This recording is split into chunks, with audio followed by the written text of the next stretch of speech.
Hey guys, I apologize that I have to dub this, but I wanted to give you a sense of what your quiz will be like for this week. So quizzes will give you essentially 1 week to complete them. You'll submit them online on the Moodle. Today you'll have an option to do either a drawn, a written, or a recorded video to get a sense of what that is like. So today what we're going to do is detail essentially the water cycle for yourself. So you're going to think about all those pools and flows as they relate to your everyday life. And so I'll go through and I'll make a list and we'll see how this works. So we're going to be looking at the water cycle and you. First we'll make our list, then map it out and judge it. We're going to make a list of all of our natural and human-made flows and pools. So I'll do that for myself and you'll see how that works. Next, we will begin to sort of look at them visually and see essentially what dots connect, so which pools relate to other pools, depending on whether they're indoor or outdoor. And lastly, we'll judge them, so we'll sort of look critically at things that are similar, perhaps things that can be connected, or even things that should remain apart. And then, again, you're going to be able to submit this either on a single written page, just a basic description of these three components. You could also draw it out, as you'll see me do in a moment, and you can even create a short 60-second video, which is just cut off here, but you'll be able to upload a video kind of like I've been doing and learning to do, which is, can I say, lots of fun. So what else? The goal here is really just to have you better understand how you fit into these very big picture ideas related to the water cycle and also perhaps what impacts you can have and how we can sort of perhaps conserve a little bit more as well. So let's take a look just for a quick moment at a simplified version of my water cycle. So in this case, we're going to make just two big lists to start. In this case, we're going to look at our pools and our flows. So we're going to think about essentially standing bodies of water and then also moving bodies of water. And so there's really a wide variety of things that you can think about for any sort of individual purpose. Right now, just make a list and then we'll categorize them as natural or man-made in just a moment. So there's a variety of things you probably think about, things like drinking water, for example. Food is going to be a really good example of a pool of water. Wouldn't necessarily be like a pool that you could swim in, right? But we're going to think of it as a collection of water that's stored in a certain way. And so what we'll find is, say, the difference between the water in food is that a lot of packaged materials and goods are not going to have as much. As you can see here, we can also think of animals as perhaps pools of water in certain ways, generally more flows, right? Giving them water and cleaning up after them. We also need our own water to drink. You might also have things like a water heater in your home or building, right? That essentially collects water and changes its temperature. A toilet's going to be a great example of something that generally is a pool, right? Until you use it and then it becomes a flow. So kind of a connection between the two. But you can also think about, say, the distinguishing things between a toilet and your food, right? They're both sort of pools of water, but you want to make sure that those don't interact. One of those is a way you bring water into your life, and one of them is going to be a way that you bring water out. So, right, it's always important to think about not only what goes together, but what also needs to be kept separate. You can think about a variety of other things, like fish tanks, perhaps. Is that man-made or natural? Probably have a variety of sinks in your home, in your kitchen or bathroom. We're also going to have things like pipes, the connection to the sewer system. But let's actually pause there briefly as just some ideas about what's indoors. Based on your hobbies, your interests, and your practices, you might actually use water in lots of different ways indoors that perhaps I don't. I'd love to hear a little bit more about those. And so now let's jump to the other half of things and talk just a little bit about some of the outdoor forms of pools and flows that we take part in or use. So in this case, we're going to be thinking about things that are, again, both human or human-made or natural. Things could be like oceans, could be a water park, for example, could be reservoirs that maybe are natural, but we also then take water from to survive with engineered pipes and things like that. And so we're going to want to also think about things like the weather, for example. Maybe you're a skier. Maybe snow is very important to you. Maybe you're an ice skater. Maybe that's a relevant pool in your life. Also, I find, again, essentially New York City being a city in two rivers, they're going to be very relevant, as we talked about in lecture, from a commutation standpoint. So essentially how you get to places, taking the ferry. Bets are your train probably goes along the river or a body of water. We noticed a lot of the transport lines also flow in the same directions.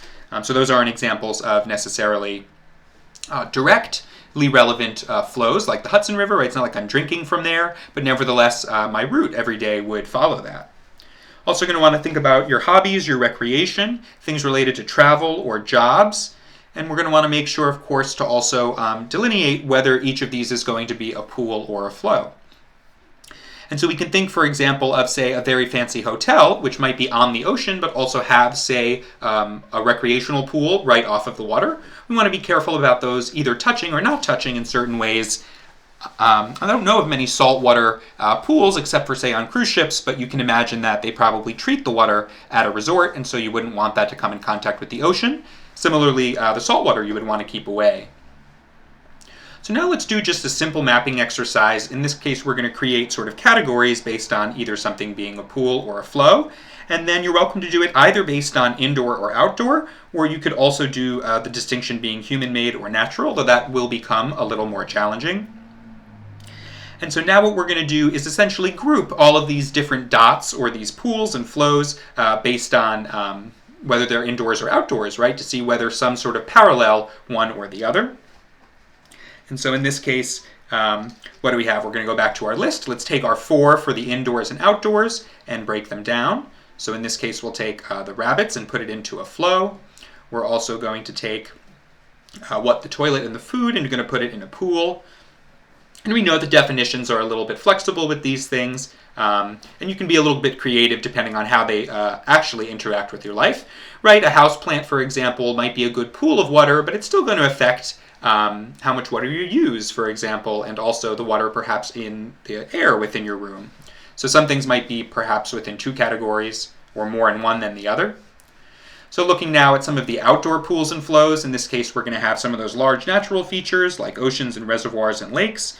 We're also going to have the human-made features, often flows, with regards to things like public water supplies, and also we'll see the sewers are going to be a big form of flow in the outdoors.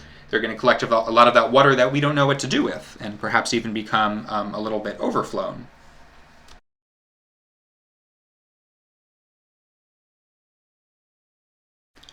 And so the last step here, now that we have sort of a simple map, right, as to where the different pools and flows are, is going to be to judge them.